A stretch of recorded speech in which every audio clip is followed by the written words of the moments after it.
Qual é o valor para investir, para abrir uma ILPI hoje no Brasil? Vamos usar 2 cenários. O cenário São Paulo, o ticket mais alto, e o cenário Belém. E muda bastante, né? Muda bastante, interior. Olha, para você abrir hoje uma Terça da Serra, eu vou falar do Terça porque a gente tem padrões ali de acabamento que são interessantes ali para o franqueado, questão de manutenção e etc.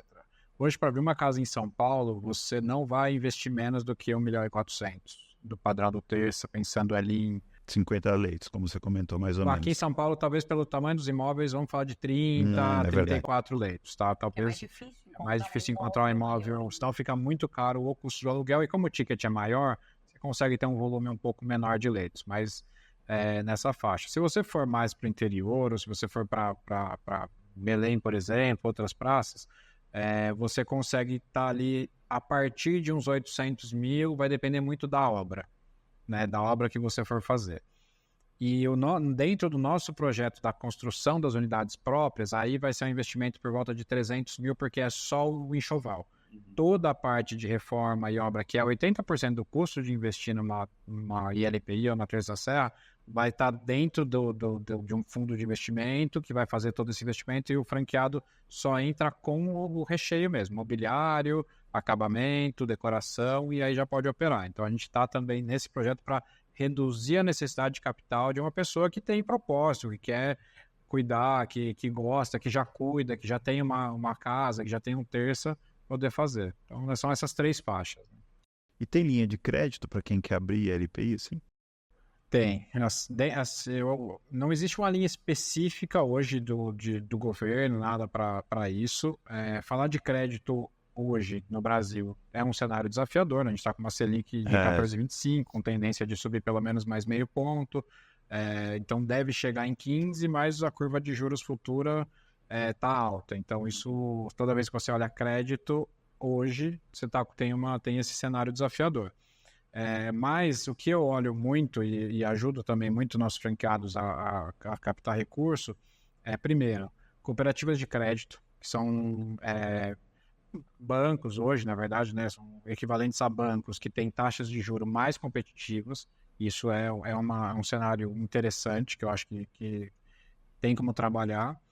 E também existe na área de franquias, existem bancos especializados, como o Banco do Brasil, tem a área de BB Franquias, tem o Santander Franquias, que também dão crédito para pessoas que querem abrir franquias, não necessariamente do Terça, no Terça também nós temos essa parceria com esses bancos, mas se a pessoa quer abrir uma franquia de qualquer setor, ela consegue ir no setor especializado em franquias desses bancos, que eles normalmente emprestam 50% do capital necessário. Então eu quero abrir uma franquia de 800.000, eu tenho 400.000, vou no banco, eles me emprestam os outros 400.000, já conhecem de franquia, então já sabem que o fluxo tem que ser crescente e tudo mais, e você consegue essas linhas de crédito lá também. Isso ajuda bastante. Excelente a dica, ótimo. Penúltima pergunta. Quais são os principais indicadores que vocês acompanham hoje do ponto de vista financeiro das ILPIs? Não posso, eu sei o financeiro. Os indicadores assistenciais. Eu vou até interessante, porque o principal indicador que a gente olha para saber se a unidade está saudável ou não, ele não é financeiro. É um indicador que a gente fala da ocupação.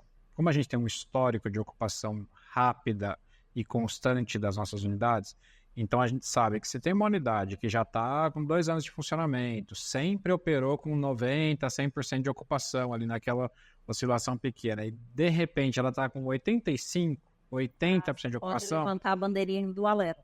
A gente tem Preciso operacionalmente olhar. A gente tem um painel na nossa sede que a gente olha o ela placar mandou de você leitos. responder, ela está respondendo. Exatamente. Eu não aguentei. É assim que funciona, a gente vai se complementando. O dia a dia nosso é assim. A gente tem um painel que a gente monitora que chama placar de leitos. Então, todos os dias a gente olha para esse placar de leitos para saber como é que estão as ocupações de cada unidade, conforme for oscilando. Isso para a gente já é aquela... É o hemograma, vamos dizer assim, para quem é da área da saúde. Agora ele gastou. Tem esse Tem um desvio à esquerda tem nesse esse desvio hemograma aqui. aqui. Deveria estar em 95 e está em 80. Vamos olhar. Então, aí que você começa a olhar. E aí, quando você começa a aprofundar, aí você vai... Aí, obviamente, que você olha indicadores financeiros. Esse seria a queda de receita, por exemplo, de um mês para o outro. É um indicador. Você pode olhar benchmarks de gasto de alimentação por pessoa que tá por leito ocupado.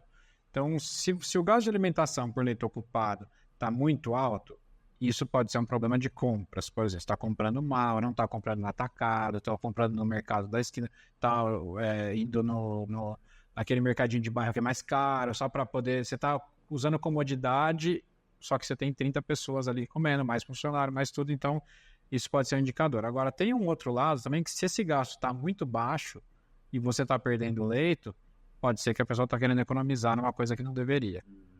Então, é engraçado que a gente roda uma pesquisa de satisfação, um NPS, da rede trimestral. E é incrível como os maiores NPS são os que mais dão resultado financeiro, são os que mais mantêm a ocupação. Quanto mais satisfeita a família... quanto mais satisfeita a família, mais ela quer pagar para estar lá, mais ela tem receio de sair, mais a vaga é competitiva e melhor a margem do franqueado.